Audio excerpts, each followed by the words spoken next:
옆에 계신 분들에게 오늘도 말씀으로 은혜 받으십시오 하고 우리 한번 또 격려하십시다.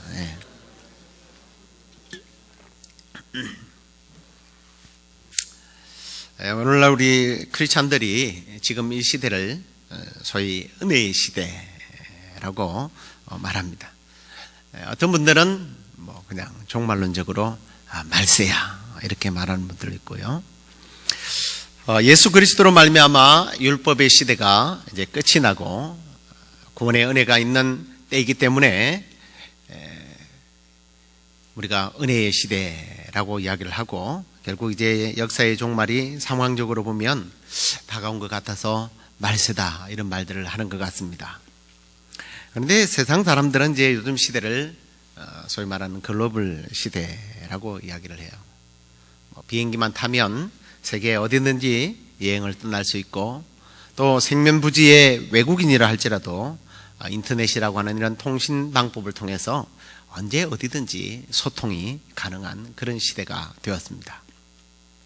그런데 이런 긍정적인 시대의 표현이 아니라 좀 재미나게도 좀 부정적인 시대를 평가하는 사람들은 오늘 이 시대를 겁을 상실한 시대다 이렇게 표현하는 것을 들어봤습니다.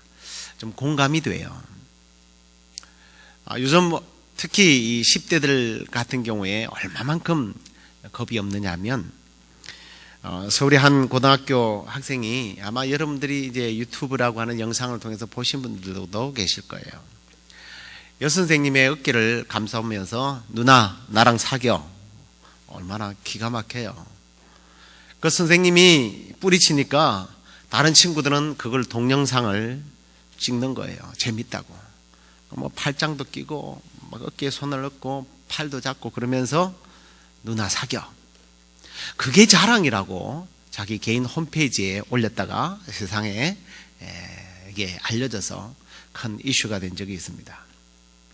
심지어 그런가 하면 면허도 없이 17살짜리 고등학생이 운전을 하다가 면허증을 요구하는 경찰관을 뿌리치는 게 아니라 그냥 매달고 100m나 차를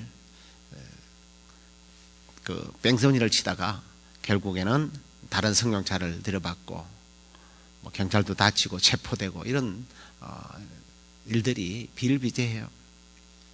작년에 어떤 기사를 보니까 아파트에서 14살짜리 소녀가 자살을 했어요. 뛰어내려서.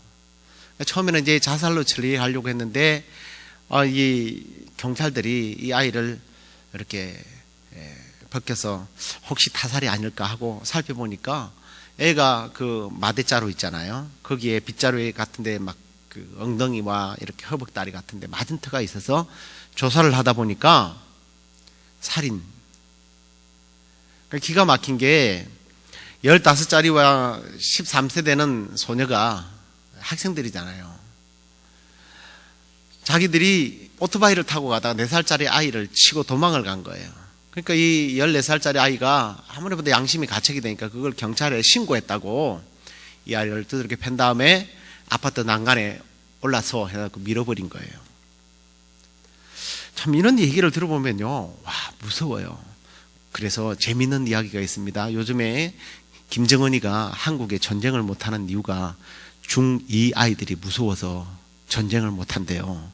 도대체 겁 없는 아이들이라서 무슨 짓을 할지 몰라서. 옛날에는 뭐 방위 때문에 전쟁을 못한다고 그랬는데 뭐 아십니까? 이상하게 도시락을 하나를 들고 군대 들어갔다가 사복을 입고 나오니까 저 안에 무슨 폭탄을 들고 다니는지 뭔지 겁이 나서 전쟁을 못했다는데 요즘에는 겁 없는 10대들 때문에 전쟁을 못한다는 그런 이야기까지도 있어요. 그런데 요즘 교회 안에서도요, 겁 없는 신앙생활을 하는 사람들이 너무나 많다는 겁니다. 자신이 가진 신앙이 혹은 믿음의 역량이 강해서 세상을 이기는 영성을 가지고 두려움 없이 겁 없이 살아간다 이런 이야기가 아니라 하나님께 대한 겁이 없다라는 거예요. 두려움이 없이, 하나님께 대한 두려움이 없이 신앙생활을 한다는 얘기입니다.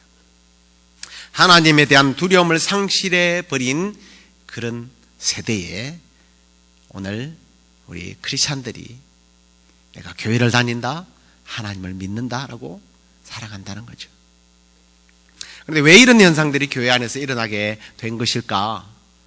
설교를 준비하면서 곰곰이 생각을 많이 해봤습니다. 결국은 이것은 하나님의 사랑에 대한 잘못된 이해로부터서 시작된 것이 아닌가라는 생각이 들어요. 하나님은 사랑이죠. 하나님의 속성 가운데 가장 알려져 있고 가장 큰 속성, 대표적인 속성이 사랑이에요. 그런데 이 하나님의 사랑을 잘못 오해한 것입니다. 하나님의 사랑을 너무 강조하다 보니까 두려운, 하나님께 대한 두려운 마음을 상실해 버렸다는 거죠. 자, 구약의 시대를 우리는 율법 시대라고 말해요. 그 율법의 시대는 너무나 많은 것들이 제한이 되었습니다. 하지 말아라, 해라. 결국은 두렵고 엄히하신 하나님 앞에서 부들부들 떨면서 신앙생활을 했어요. 그런데 이제 이 신약 시대는 예수님이 온 이후로는 은혜의 시대라고 부릅니다. 하나님께서 우리를 너무나 사랑하셔서 자기의 아들 독생자까지 죽여서 우리를 구원한 하나님의 사랑, 이 정도의 사랑이면 무슨 짓이든 하나님 앞에 못하겠습니까? 다 용서받을 수 있는데. 그런데 이건 잘못된 오해라는 거죠. 하나님의 은혜를 잘못 이해하고 그 주신 은혜를 만용하는, 자기 마음대로 내키는 대로 살아도 된다는 마치 계약서라도 든 것처럼 그렇게 살아간다는 겁니다. 신앙생활을 한다는 겁니다. 은혜가 다스리는 시대는 하나님께서 모든 것들을 용서하기 때문에 우리에게 분부하시고 명령하신 말씀조차도 지키지 않아도 된다? 그런 뜻이 아니잖아요. 그런데 그렇게 이해를 해버리려고 해요. 그래서 제가 하나님을 두려워하지 않는 이유가 뭘까라는 생각을 하면서 말씀을 계속 준비했는데 많은 원인들이 있겠지만 결국은 목회자의 잘못이 많다라는 생각을 해봤습니다. 목회자들이 하나님의 사랑을 너무 많이 강조한 결과 이런 현상들이 일어나지 않는가라는 거죠. 현대의 설교들을 잘 분석해 보면 하나님을 두려워하라는 주제보다는 하나님의 사랑, 하나님이 우리에게 주시는 자유와 치유와 기쁨, 행복, 복들, 이런 것들이 대부분의 주제입니다. 그런데 우리가 성경을 쭉 읽어보시면 요즘 젊은 친구들은 이런 것들을 잘 분석하라고 그러면 쉽게 분석해요. 요즘 컴퓨터 시스템들이 좋아서 이게 사랑, 경외 딱 치면 몇 번 나오는지 다 알 수 있고 어떤 상황인지를 다 알 수 있거든요. 정말 가장 많은 주제가 사랑이긴 하지만 의외로 하나님을 두려워하는, 하나님을 경외하는 이러한 주제들이 굉장히 많이 나타나 있다는 거예요. 하나님의 사랑과 또 이 경외라고 하는 하나님께 대한 이 두려움은 비행기의 양날개와 같아요. 두려움, 다른 말로 말하면 경외. 이 경외라는 어떤 것인가 잠시 후에 그 원적인 이야기는 좀 하도록 하고요. 아무튼 현대 교인들은 마음을 즐겁게 해주는 설교를 듣기를 좋아합니다. 거기에 맞추다 보니까 결국은 하나님의 속성에 대해서 제한되게 가르친다는 것. 그러다 보니까 하나님의 사랑을 잘못 이해해버렸습니다. 좀 이러한 점에서 제 자신을 돌아보고 제가 또 하나님 앞에 책망받아야 할 부분들이 있다면 책망을 받고 또 그리고 회개해야 할 부분이 있다면 회개해야 되기 때문에 좀 겸허한 자세로 오늘 회개하는 마음으로 오늘 7번째 주제인 세상을 이기는 영성, 하나님을 경외하라 하는 말씀으로 함께 말씀을 나누려고 합니다. 아직은 그거 보여줄 때가 아니니까 그도 주시고. 자, 조금 전에 제가 사랑에 관련된 말씀을 나눴습니다만 현대교회는요 하나님의 사랑을 너무 강조하다 보니까 그 사랑이 죽음보다 강하고 죽음을 이기는 그런 사랑이 아니라 이제는 연약한 사랑, 나약한 사랑. 사랑이 아무런 효력도 없고 힘도 없는 그런 사랑으로 변질되어 버렸어요. 다시 말하면 현대 교회들은 하나님의 사랑을 잘못 이해하고 나약한 사랑으로 착각하는 바람에 그 사랑이 성도들의 성별된 삶을 살 수 있도록 만들고 세상을 이기는 강력한 하나님의 사람으로 만드는 데에는 낙지 점수가 되어버렸다는 거예요. 그렇게 못한다는 겁니다. 현대교회는 하나님의 사랑, 그 불타오르는 하나님의 사랑을 세속주의와 세상적인 인간적인 방법과 소위 말하는 휴머니즘? 뭐 이런 것들로 하나님의 사랑에 물을 끼얹었어요. 불을 꺼버렸습니다.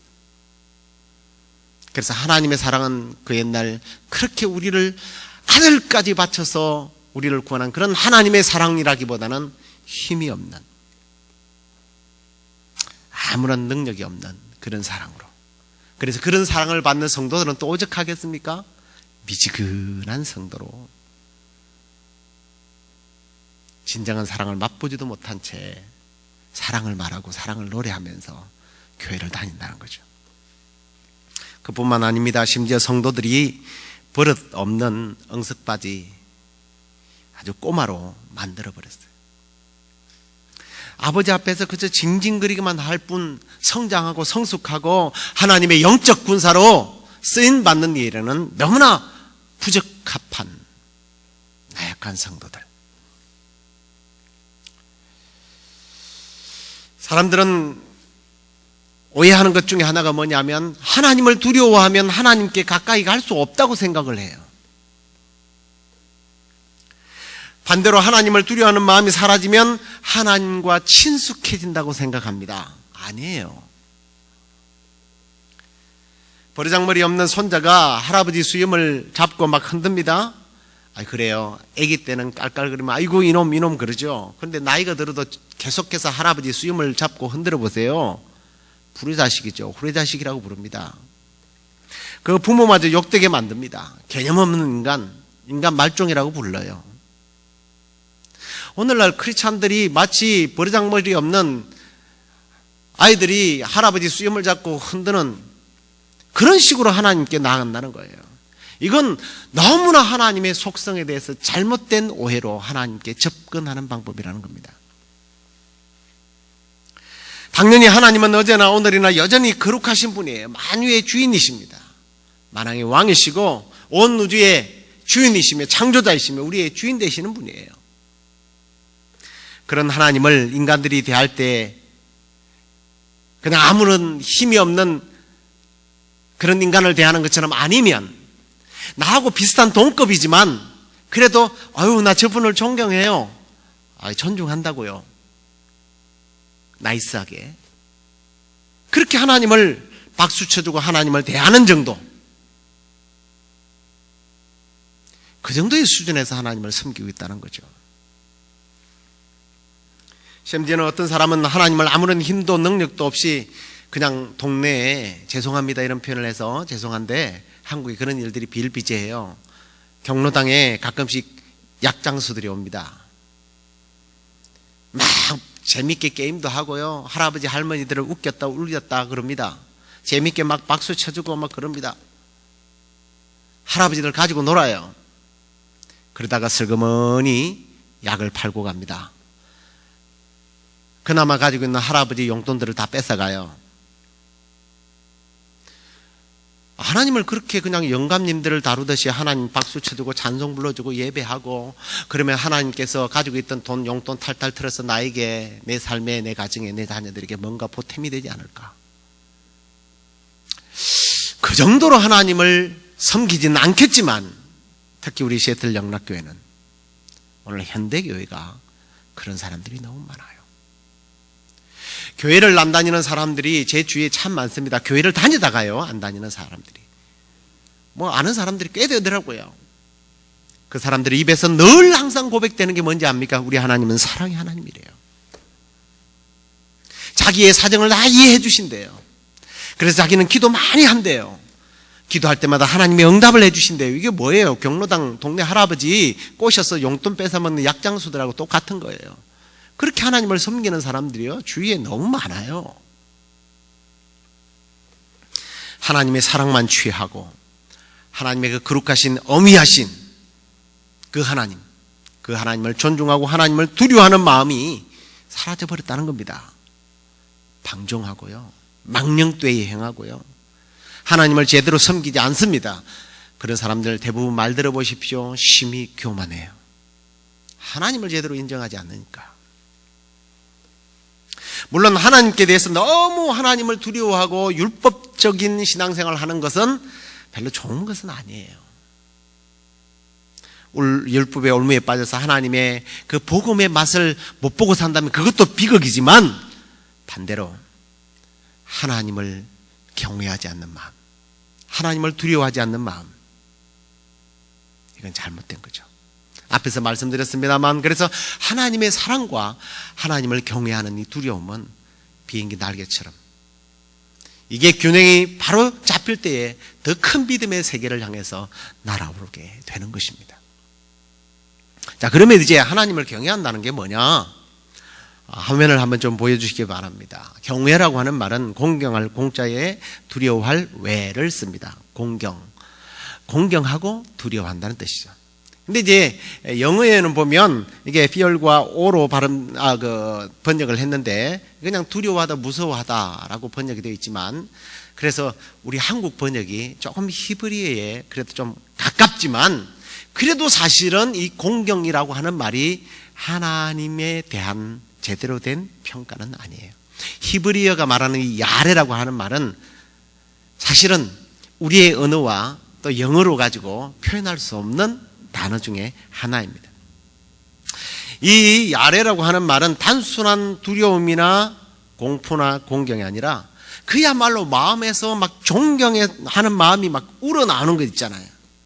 막연한 두려움이 아니라 그 존경하는 마음이 사랑에서 우러나오는 마음, 기쁨에서 우러나오지만 두려워하는 마음. 이게 좀 복잡한 마음이잖아요. 그렇기 때문에 하나님을 경외한다는 것은 나의 모든 삶의 영역에서 아주 자발적으로 하나님의 주권을 인정하고 하나님을 전적으로 믿고 의지하고 순종하려고 하는 마음의 자세, 이게 성경에서 말하는 경외, 이 야레라고 하는 말입니다. 더 나아가서 하나님에 대한 영광, 감사, 찬송, 이것이 우선순위다. 이 마음이 변하지 않는 마음으로 하나님을 높이는 마음, 두려워하는 마음, 이게 경외라는 뜻이에요. 그래서 한 단어로, 한 말로 표현하기가 참 껄끄럽고 힘든 단어 중에 하나가 이 경외라는 단어예요. 성경에는 보면요, 우리의 어떤 언어를 가지고 히브리어의 원뜻을 해석하기에 힘든 단어들이 참 많아요. 우리 여호와의 인자심과 그러잖아요. 인자의 뜻이 뭐예요, 여러분? 이게 너무 복잡한 말이에요. 우리 언어로는 표현할 수 없는 말이에요. 거기는 사랑과 자비와 하나님의 희생과 하나님의 눈물까지 말이죠. 하나님의 능력까지 포함된 말이 성경에서 말하는 인자라는 뜻이에요. 이와 같이 경외라는 말이 그런 말입니다. 그래도 다른 말로 표현을 할 수 없으니까 그냥 경외라고 이제부터 두려움이라는 뜻보다는 경외라는 말로 계속해서 말씀을 전달하겠습니다. 자, 경외에 있어서 하나 이제 확실한 것이 있습니다. 그게 뭐냐 하면, 우리 인간은요, 자기가 두려워하는 두려워하는 존재를 섬기도록 되어 있어요. 이런 겁니다. 권력을 두려워하죠? 그러면 권력자를 섬기게 되어 있어요. 우상을 두려워하십니까? 그러면 그 우상을 섬기게 되어 있습니다. 어떤 사람은 돈이 두렵대요. 돈이 무서운 사람은 돈의 노예가 되는 겁니다. 돈을 주인으로 섬기게 되어 있어요. 당연한 얘기지만 사람을 두려워하고 사람을 경외하는 사람은 그 사람을 섬기도록 되어 있습니다. 사람이나 피조물을 경외할 것인가, 아니면 창조주 하나님을 경외할 것인가, 우리가 누구를 두려워할 것인가, 이거는 각자의 몫이에요. 이거는 강조한다고 되는 것도 아니에요. 두려움이 전혀 안 생기는 사람 보고 두려워해. 왜 두려워하지 않아? 아유, 안 무서운데 어떡하라고. 그죠? 막 놀이기구를 타는데 어떤 사람은 막 절개요. 너 안 무섭니? 안 무섭대. 뭐 어떻게 해요, 그건. 자기 마음인데. 하나님을 경외하는 마음도 그래요. 우리가 교육적으로 성경을 아무리 읽는다 해도 내 마음속에 정말 하나님을 존경하는 하나님, 거룩하신 하나님을 높여드리려고 하는 하나님을 두려워하는 마음이 안 생기면 어쩔 수 없는 거예요. 그런데 그런 사람들은 대부분 하나님을 잘 섬기지를 못해요. 그런데 놀라운 사실은 우리가 하나님을 이렇게 경외하는 마음을 가지잖아요. 하나님이 두려운 존재로 남잖아요. 그러면 하나님과 앞에도 그런 비슷한 말씀을 드렸습니다만 하나님과 멀어지는 것으로 생각하지만 놀랍게도 하나님의 진리는 하나님을 두려워하고 하나님 앞에 떠는 사람들에게 하나님은 가까이 해주시고 자신의 능력을 그 사람과 공유하고 심지어는 그 사람에게 하나님의 능력들을 그 두려운 강력한 힘을 보여주시고 그 두려워하는 자를 구원하시고 회복시키시고 복을 주시더라는 거예요. 그런데 사람이나 피조물 혹은 어떤 정신세계나 사물에 대해서 경외하게 되면 그것에 빠져서 지금 경외의 대상이 있어도 그 대상을 섬기지 못한다는 거예요. 무슨 말이냐면 지금 이 자리에 우리의 몸이 와 있습니다. 그렇죠. 다 몸이 와 있죠. 그런데 여러분의 마음속에 뭔가 하나님보다 더 두려운 존재를 가지고 있다면 이 자리가 굉장히 불편한 자리예요. 예배의 자리에 있는 것보다 빨리 가서 그 존재에 대해서 아부를 떨고 그를 높여야 하는데 그 권력자를 두려워하기 때문에 거기 가 있어야 되는데 예배를 하고 있으니 얼마나 이 자리가 가시방석이겠어요. 찬송을 부르는데 무슨 기쁨이 있겠어요? 기도를 하는데 기도의 대상은 저 딴 데 있는데 마음이 편하지 못하죠. 이런 거예요. 돈을 경외하는 사람 여기 못 앉아 있어요. 빨리 가서 돈 벌러 가야 돼요. 사람을 두려워하십니까?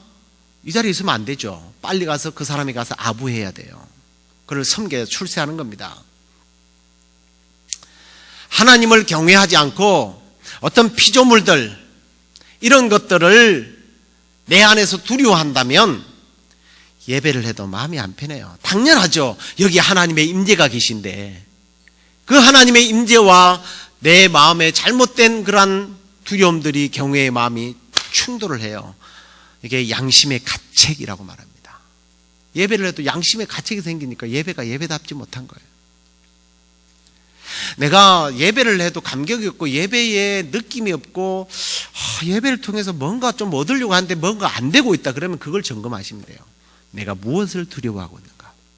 내가 경외하는 게 뭔가? 이걸 점검하시면 돼요. 그 경외의 대상을 제거하지 않는 한 예배가 예배되지 못하는 거예요. 자, 그렇다면 혹 우리 가운데 이런 생각이 들 수도 있을 겁니다. 아니, 세상을 경외하는 거나 하나님을 경외하는 거나 두려운 것은 똑같은 건데 다른 게 뭔가? 아니면 하나님을 그러면 두려워한다고 나에게 무슨 유익이 있겠는가? 두려운 건 마찬가지지 뭐. 이런 엉뚱한 생각을 혹시 하실지는 모르겠습니다만 대답이 될지 모르겠습니다. 저 혼자서 많이 고민한 거니까요. 두려움에는 두 가지가 있어요. 하나는 그야말로 나를 위협하고 공격하려고 하는 그 대상들을 통해서 느끼는 두려움이죠. 전쟁, 강도, 미국에서는 경찰들, 권력자들, 우상 이런 것들은 우리를 정말 위협하는 것들이에요. 그 두려움은 우리에게 아무 유익이 없어요. 그러나 이 두 번째 두려움은 거룩한 두려움이에요. 이 거룩한 두려움은 내가 그분을 의지하도록 만들어줘요. 그분에게 도움을 청해요. 그분이 나의 구원자가 되시기 때문에 그분을 존중하고 그분을 사랑하는 거예요. 다시 말하면 나에게 유익이 되니까 두려워하는 두려움입니다.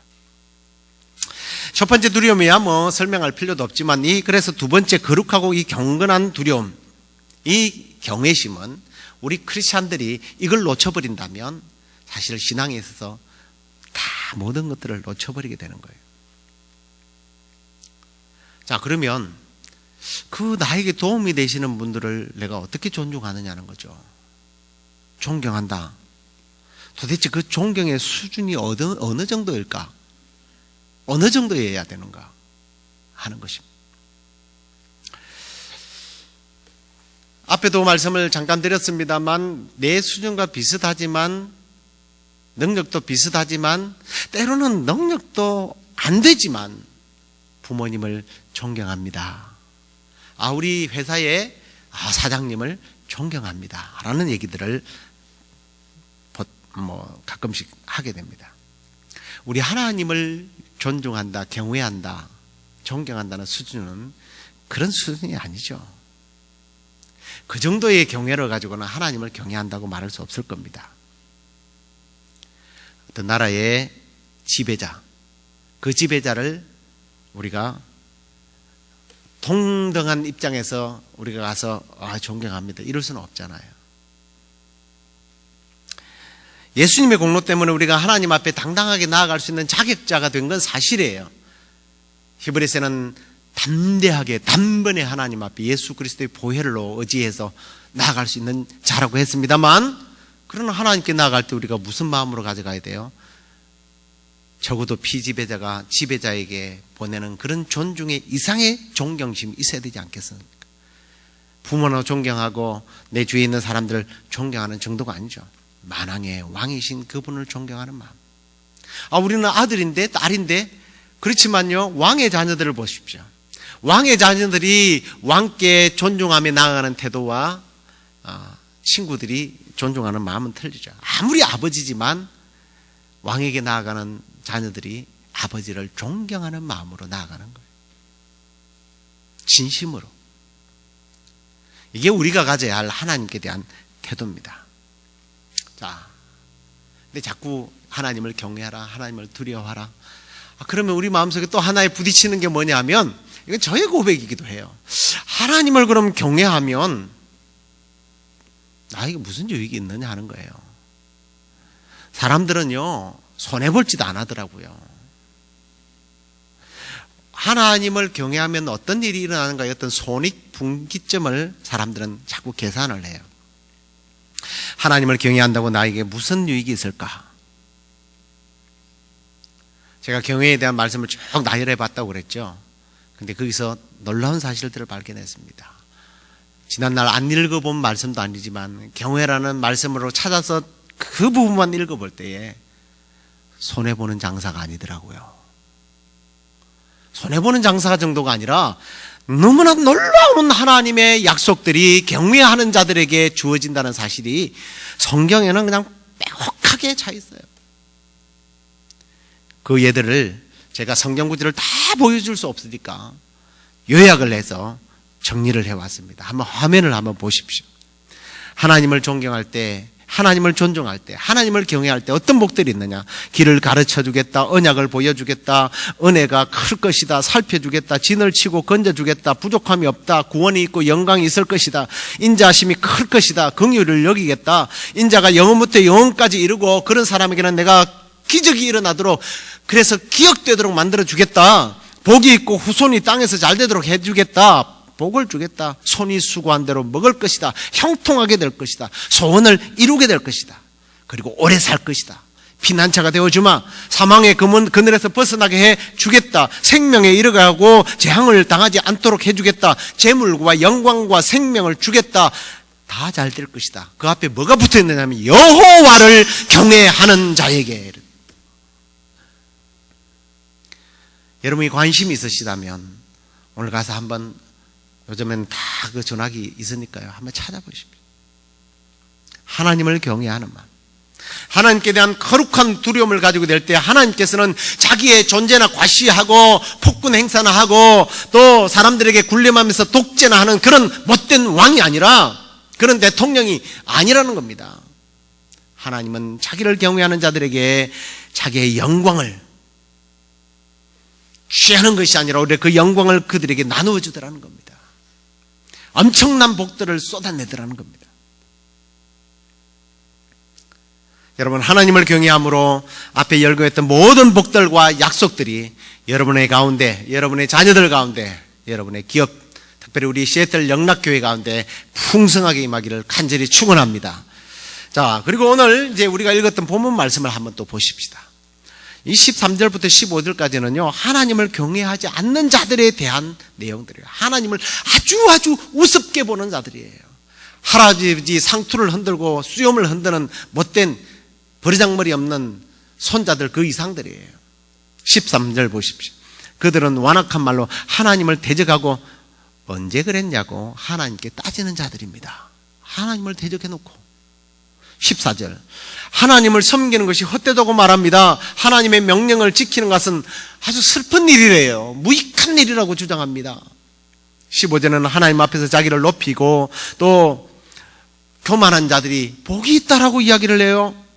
악을 행하는 사람들이 더 잘 된다고 말합니다. 심지어는 하나님을 시험하는 자들이 불행해서 벗어난다. 하나님을 시험하는 자들이 얼마나 불행합니까? 그런데 오히려 행복하다는 얘기입니다. 하나님을 경외하는 마음이 도무지 없는 자들이에요. 그런데 16절에 가서는 시대가 그렇게 하나님을 두려워하지 않는 그런 상황으로 흘러가고 있지만 그런 상황 속에서도 이들이 여기 오늘 경외하는 자들이 피차에 말았다는 것은 하나님을 경외한다는 겁니다. 하나님을 높여드린다는 거예요.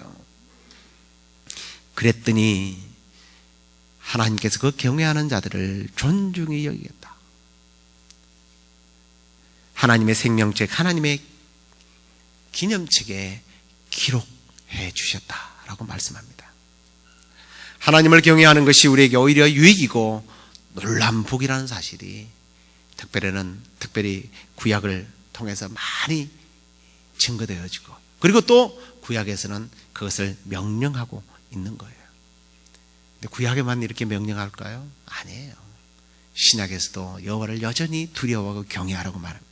고린도서 7장 1절 그런즉 사랑하는 자들아 이 약속을 가진 우리는 하나님을 두려워하는 가운데서 거룩함을 온전히 이루어 육과 영의 온갖 더러운 것에서 자신을 깨끗이 하자.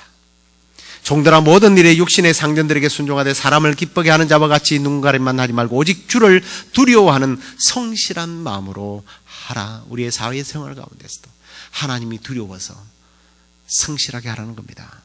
그리고 예수님께서 자기를 죽여서 하나님의 사랑을 나타내신 그분께서 뭐라고 말씀하십니까? 내가 내 친구 너희에게 말하노니 몸을 죽이고 그 후에는 능히 더 못하는 자들을 두려워하지 말아라.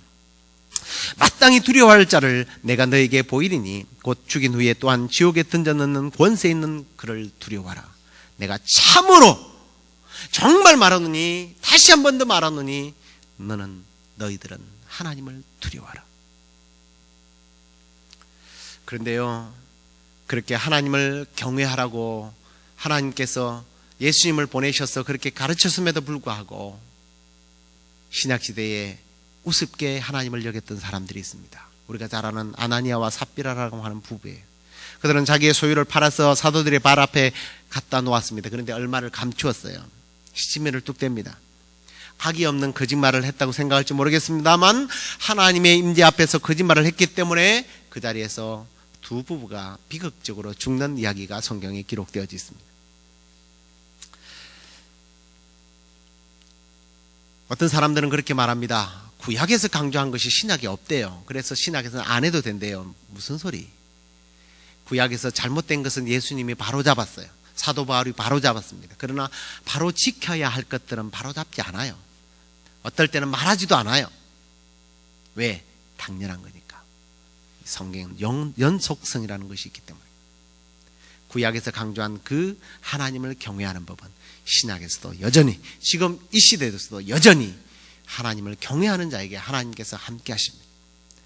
말씀을 맺겠습니다. 사랑하는 우리 시애틀 영락교회 성도 여러분, 세상을 이기는 영성, 선한 영향력을 끼치는 사람, 바로 그런 사람들은요, 딴 게 없어요. 하나님을 두려워하는 사람들이에요. 흐지부지하게 인생을 그저 굴러가는 대로 이리저리 뒹굴다가 의미 없이 인생의 마침표를 찍는 그런 사람이 아니라 우리 시애틀 영락교회 우리 성도들은 하나님을 경외함으로 내 삶에 더 좋은 것으로 채워주시기를 원하시는 하나님의 은혜를 우리가 풍성하게 받고 이 땅에 우리의 생명이 끝나는 그날 거룩한 흔적을 남기고 하나님을 경외하는 자들이 이런 복된 삶을 사는 바로 영성 있는 사람이었다고 하는 그러한 족적을 남기는 오늘 말라기의 말씀처럼 하나님의 책에 기념이 되는 그러한 복된 삶을 살아가는 저와 여러분이 되기를 주님의 이름으로 축원합니다.